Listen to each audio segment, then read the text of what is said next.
Hello everybody, AppleandApps.com here to check out Across Age 2, and 2014 has proven to be big heavy on sequels, and that's no different with Across Age, which is an action RPG. As you can see right here, you come up and you just plow through enemies. It's not a matter of turn-based or anything like that. It's just all on the current flow of the game, and it has that Japanese 16-bit style infused onto everything.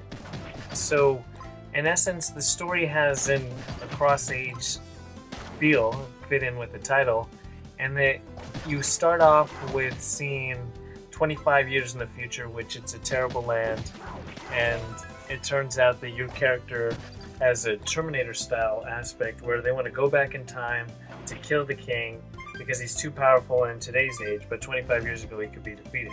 And that king is Alice, who you're playing as right now.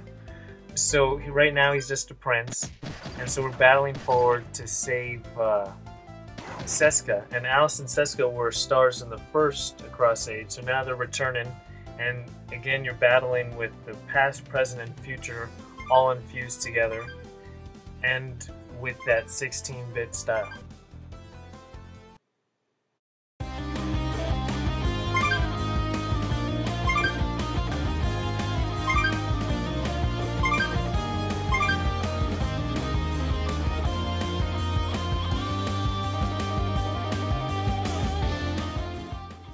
So now we're going to battle our way forward through the dungeon. Same ideas, you move with the joystick in the bottom left and then press the attack button in the bottom right. And this is just kind of introductory stages. All told, there's going to be 15 hours of gameplay through Across Age 2, all dealing with battling various enemies, again right within the flow of the action. And then as you go, you're going to have 4 playable characters. Like right now, we just have Alice. And we're trying to figure our way forward. Now we got a little puzzle style. And really, this is kind of what you have to expect if you decide to pick up Across Age 2 for yourself. It focuses on that classic action RPG style and just made for iOS. The first Across Age was one of the first of the genre to hit the App Store, so the sequel quite a few years later. But it's that same ideal with the retro action, but with the game engine kind of made for today. So now we'll come across Seska, try to save her as best we can.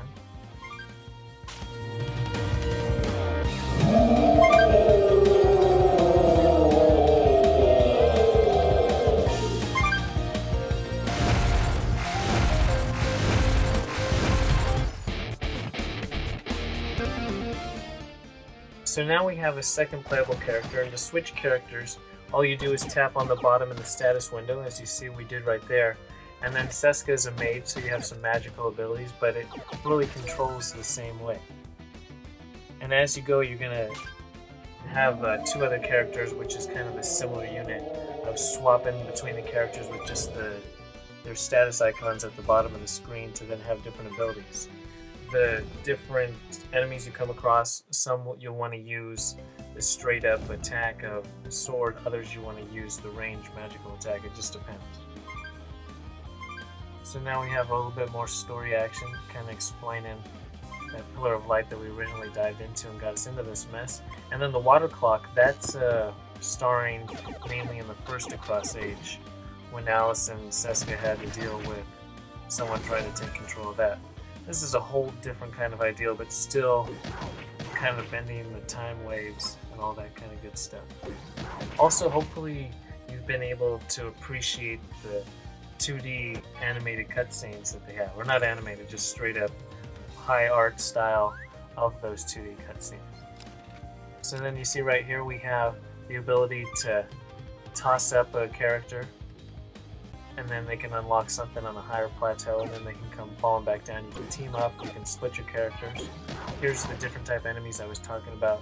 They spawn into a different type of attack. And we'll just keep battling our way forward through the dungeon.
Oh, becoming invisible. Nice. That's how you do some slick attacks. So we've been battling these dungeons for quite a while now. Let's see what we come across next. Oh good, it's not more attacks. We actually have a special thing. What's this do? Now we can get a new ability. Let's see what it is.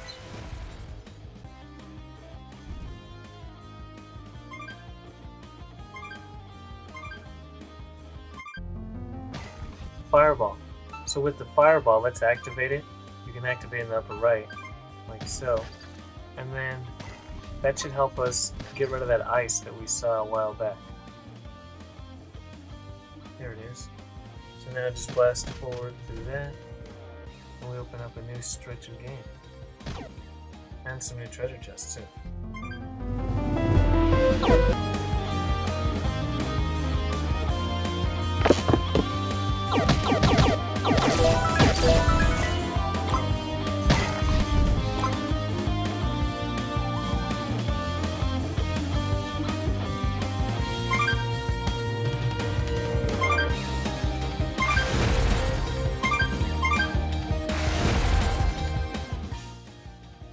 So this is the girl we saw at the very beginning of the game. It wasn't included in this video, but she's living 25 years in the future, who's under the reign of King Alice and Queen Seska. So she hates them, but these are their previous 25-year younger versions when they're just princes. So she's gonna try to kill him, but you're still playing as Alice and Seska, so you got to battle her.